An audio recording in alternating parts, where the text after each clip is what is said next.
gracias. Desde hace 27 años, cuando la homosexualidad fue eliminada de la lista de enfermedades y de trastornos mentales, muchas naciones han luchado en contra de la discriminación hacia la comunidad de la diversidad sexual.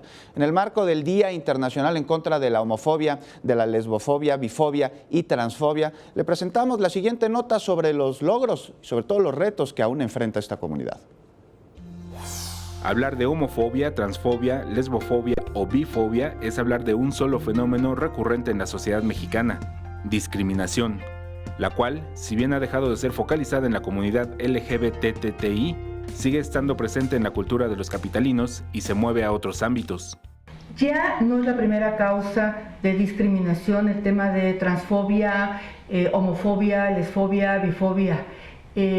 La primera causa de discriminación es despido por embarazo. El 13% corresponde a las personas gay. En la esfera de la discriminación por preferencias sexuales, la Asociación Civil Letra S, SIDA, Cultura y Vida Cotidiana ha documentado que en México la comunidad trans es la segunda más violentada, ya que de los casos registrados, 1,021 son de hombres, 265 de trans y 24 de mujeres. Por otro lado, la encuesta nacional sobre discriminación en México indicó que los principales problemas que padece la comunidad gay son, con 52%, la falta de aceptación, 26.2% las críticas y las burlas con un 6.2%. Además, casi la mitad de los encuestados indicó que la policía es el grupo más intolerante con ellos. La Comisión para Prevenir y Erradicar la Discriminación en la Ciudad de México es una institución que trabaja con el firme propósito de sensibilizar a la sociedad para evitar conductas discriminatorias.